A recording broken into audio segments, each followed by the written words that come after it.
morning, how's it going? Or afternoon or evening or good night whenever you're watching this. This is one of the things I like most about Kyiv. You will see gyms like this scattered all over Kyiv, especially around the beaches. However, I'm particularly impressed by this one. This is pretty new, this gym. And as you can see, I'm not gonna try and embarrass myself, but these are real weights, obviously chained up so they won't be moved. And this is completely free. In the UK, we have these sort of outdoor gyms where the weight that you can push up is your own body weight, so they're pretty ineffective. But here, this is some serious equipment. And there's no wonder you see all the Ukrainian men walking around very brick. They all look like heavyweight boxers, and they all look really amazing shape. And it is also the case that most of the women in Ukraine are in fantastic shape because they spend a lot of their time going to gyms. Now, I'm not suggesting that everyone in Ukraine uses the outdoor gyms, and as you can see, early morning right now as the sun comes up, it's not, there's no one here actually. Just before I started filming, there was a few people, but they've all vanished. A gym I've used a couple of times, is Sport Life over there, and next to the Gulliver Centre. It's a great gym. It's got a swimming pool, but there's gyms all over the place, and this is fantastic. Obviously I can't while I'm holding the camera, try the monkey bars. Try to get all the way from here to there. It can be done. It's great for improving one's physique, and I have to say, I probably need to spend a little bit more time here. So just do it! Make your dreams come true! Just do it! But this is interesting over here. I just thought I'd start the camera up. Usually one of my walks through a random place. We're in a car park right now. This is the Olympic Stadium. It was called the Stadium Olympic. No Olympics were ever here. This is a stadium that holds 70,000 people, I think 70,500 to be exact. Numerous conference facilities. It's even got restaurants that sort of go around the side. There's a really nice car place just around there. They sell very expensive cars. There's always something going on here. But this, pointing to this, is a new Orthodox church that is going to be built. Well, it's not going to be built. There's a man up there building the church as we speak. But it used to be a small chapel. I don't know if that's the word in the Orthodox language, but it used to be incredibly small.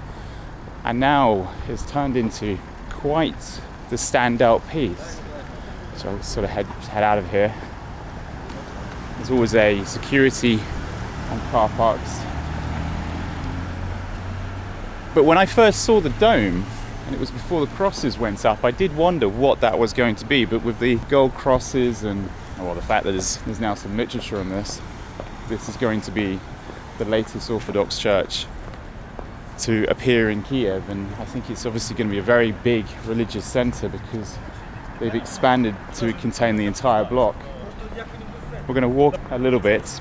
There's a bit of sad news actually in the last couple of months. The Catholic Cathedral, which is, if you were to head further down in this direction, was destroyed by fire. Now, thankfully, it's under repair now and it can be rescued, but it certainly suffered the fate of many churches around Europe that's suffering the fate. The belief is it was probably an arson attack, similar to many of the arson attacks that you've seen all over France, all over Europe. Notre Dame, the Macron doesn't want to state that was a fire attack, but that's clear as day it was a fire attack. A little bit bright. I apologise, I'm squinting here. Here we go, another nicer view of this church. Really, really beautiful. But what you see from this sort of random medley of architecture is kind of how I would define Kyiv. You've got everything from corrugated iron to the random patchwork of floor to the old, effectively Soviet buildings, to the more modern skyscrapers in a sort of hilly surrounding, because Kyiv isn't that flat. There's a fair number of hills, especially up there as you head up towards the fortress, which I think you can see in the distance over there. That's where there's an old military fortress. And over here we have the old Tsar type buildings. I don't know if it's Tsar, it's more decorated pre-Soviet times, but then next to it the more sort of modern 1980s Soviet type buildings. This will become very noisy in a moment because this is one of Kiev's busiest streets. Olimpiiska metro station just here. Two entrances. I believe the Olimpiiska metro station is on the green line, which is the number 3 line in Kiev. They don't have wonderful names. Maybe they need a bit of a marketing revamp on their metro lines, a little bit like we do in London. You know, the Piccadilly line, the Metropolitan line, the Queen Elizabeth line. Here, just called the green line, or number 3 line. Well, let's check out a little bit of action around here, see what we see. One thing Kiev is blighted with, or maybe some might not say it's blighted, but certainly have numerous numbers of scooters. It seems every time I have a look at the scooter ranks, it's always a new company. This video is not sponsored by Jet, but this is the Jet scooters. There's many others. There's Limes, there's, I can't even remember, there's Tier, there's Bolts, I don't know this one. What's this one? This is Scroll. Oh no, it's the bird one. I've used that one a few times. And we also have the not so fast, but you can still get around with them. I don't recommend them on the hilly stages. The bikes you can rent. QR code, set yourself up an app, release the bike. As you can see, this is very typical of the traffic on a weekday.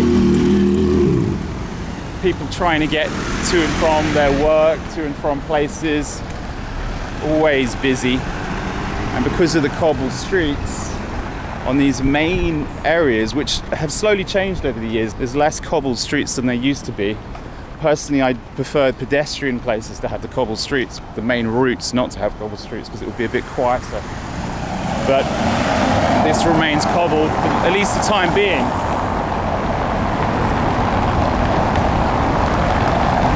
Try not to get run over. Just a bit of a walk. One thing that I point out a lot of my walks is just the mayor of Kiev, or the politicians of Kiev, are certainly going out of their way to stop people parking on pavements. If you come to this road a few years ago, I wouldn't be able to walk here because there'd be cars all over the pavements, and now that's impossible because the cars simply cannot get up on the pavements, which is a decent thing. Suddenly the pedestrian has taken over the pavements and you see much more people walking, which is a nice, very, very noisy. One thing you see a lot of in Kiev are these Glovo people. Glovo is similar to Uber Eats or similar to Deliveroo, or I'm sure no matter where you are in the world, you have a different company. Glovo seems to be the bigger company in Kiev. One thing you notice about delivery people sometimes in Ukraine, sometimes they're not on motorbikes, mopeds or bikes. Sometimes these people are physically walking to their destination. I've seen people pick up the food. There's one. I've seen people pick up the food on the Glovos. They've effectively walked to their destination, or taken the subway to the destination, the metro. This is a famous club, this one. This is a favourite with certain frequenters of Kiev. Dol's Men's Club, one of the many, many men's clubs in Kiev. This is a very good, I hope it actually, or it used to be. I think it means it's closed. It was only open a few weeks ago. This is an old craft beer house, but I believe it simply suffered the fate and it's now gone out of business.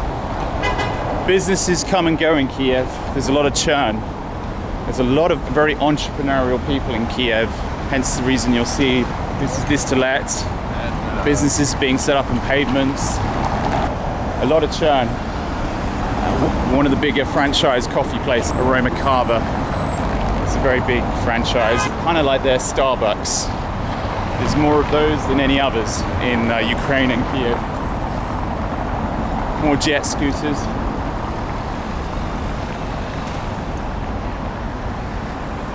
I think what we're going to do is we're going to walk towards the Catholic Church. I think that will be a nice sort of place to sort of see, and we can reflect on the changes.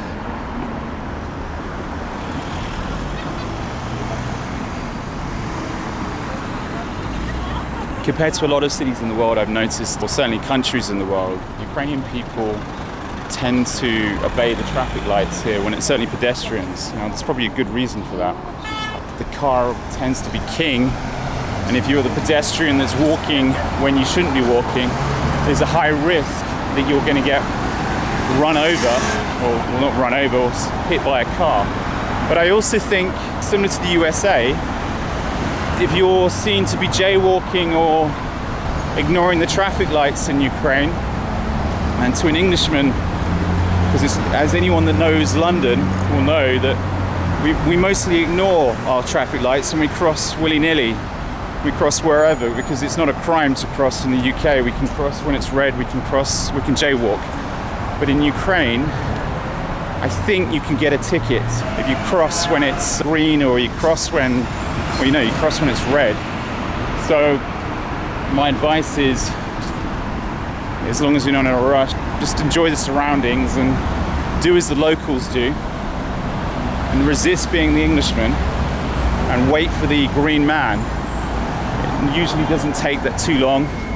And the nice thing is about the traffic lights here, at least they tell you in seconds how long you're going to wait, which is agreeable. But you can really get a feel walking down a road like this, just how busy a city Kyiv is. Really, really busy.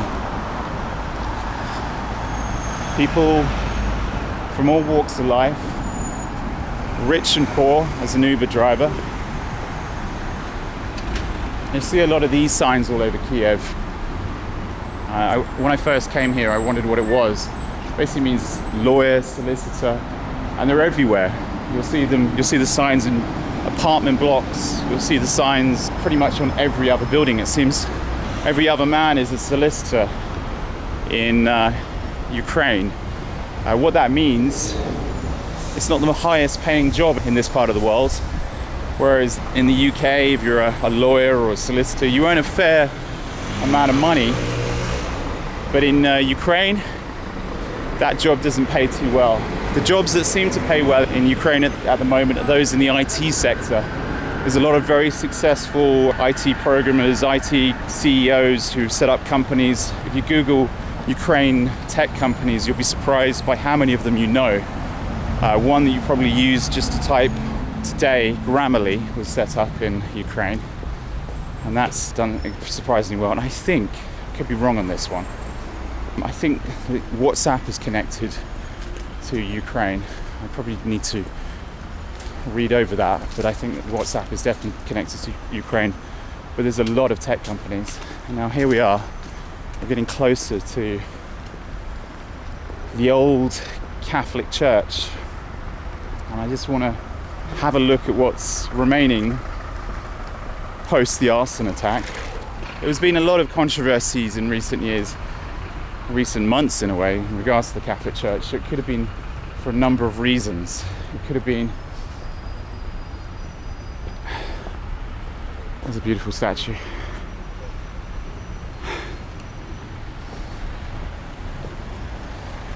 You see these a lot in Kyiv, sort of people on one wheels. I see them more here than in any other part of Europe. They're very popular, although it seems a scooter is taken over, whereas a few years ago that was the most popular way to get around. And here is the Catholic Church, obviously closed, but thankfully it certainly wasn't as impacted as maybe Notre Dame was in Paris. Boarded off because the workmen are already in there. I think it was obviously built in 1909.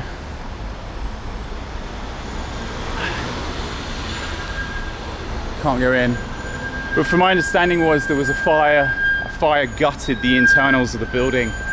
What a monumental, beautiful church. And it's one of the standout, well, cathedrals in Kyiv, because the major religion in Ukraine is Christian Orthodox. So the Catholics, they're only in a small pocket of Kyiv, but this is a beautiful, beautiful building. I wonder if these cameras were recently installed. I don't remember seeing these cameras when I was last here, but I think the cameras are now here to protect the building site, which is effectively here. But let's hope work can resume quickly and they've got the money to do this, I presume. I'm not hearing any work right now, but I'm sure they have. Because I would hate to think, because the theory was developers that could possibly, help develop this sort of area. This is all kind of brand new commercial units, offices, apartments. There's a lot of very expensive apartments around here. My concern is they were trying to land grab. This is the concern, that they were trying to destroy this building so they could build something in its place. I don't know if that's true. I don't know, or it may have just been someone who was displeased with the Catholic Church. Or it could have just been a very bitter and twisted individual, I don't know. But anyway, that has been my walk from the gym next to the Olympic Stadium, Olimpiiska, to the Catholic Church. Really, really thank you for joining me. Excuse all the waffle, and hopefully I will see you in the next video. Until next time, keep progressing.